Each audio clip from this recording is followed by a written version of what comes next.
রাজারহাট নিউটাউনের প্রার্থী না পছন্দ, ফের সরব দিলীপ ঘোষের স্ত্রী রিঙ্কু মজুমদার। দলীয় নেতৃত্বের কাছে নালিশ ঠুকবেন জানালেন রিঙ্কু। প্রার্থী পীযূষ কানোরিয়া দুর্নীতিগ্রস্ত, তোপ রিঙ্কু। প্রার্থী বদলের দাবিতে ফের সুর ছড়ালেন বিজেপি নেত্রী। নিউটাউন বিধানসভাতে যে ক্যান্ডিডেট হয়েছে, এরকম একটা ভিভিআইপি একটা জায়গাতে যে যাকে ক্যান্ডিডেট করা হয়েছে সে লিগালি অ্যাকিউজড। এখানকার মানুষ কেন এরকম ক্যান্ডিডেটকে মেনে নেবে? আর ভালো কোনো ক্যান্ডিডেট ছিল না? কোনো বাড়িতে পরিচারিকার কাজ যারা করে তাদেরকে ক্যান্ডিডেট করতে পারতো, আদারওয়াইজ কোনো হাই প্রোফাইল কাউকে করতে পারতো।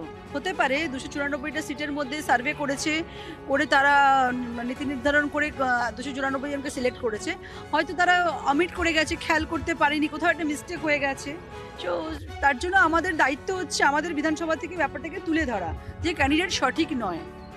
কারণ যতক্ষণ সে ফিনান্সিয়ালি অ্যাকিউজ, তার তো জেলও হয়েছে, তাই না? তার 2 বছর জেল হয়নি, বাট 6 মাস তো জেল হয়েছে। তো এরকম কেন? আরও কোনো ফিজিক্যালি ডিসেবল কাউকে দিলেও তো সে প্রতিদ্বন্দ্বিতা করতে পারতো, বাট সে লিগালি অ্যাকিউজকে কেন দেওয়া হবে? না, পার্টির প্রত্যেকটি কর্মীর অধিকার আছে পার্টির কাছে তার আবদার রাখা। হাজার হাজার লোক আর টিকিটের জন্য বিধানসভায় অ্যাপ্লিকেশন করেছে, উনিও করেছেন। তো পার্টি দেবে কি দেবে না সেটা পার্টির ব্যাপার, ওনার ব্যক্তি স্বাধীনতা আছে। উনি আগে থেকেই পার্টিতে ছিলেন, কর্মী হিসেবে। আমি একজন পার্টির কর্মী, তো সেই হিসেবে অনেকেই চেয়েছেন, কেউ পেয়েছেন, কেউ পাননি।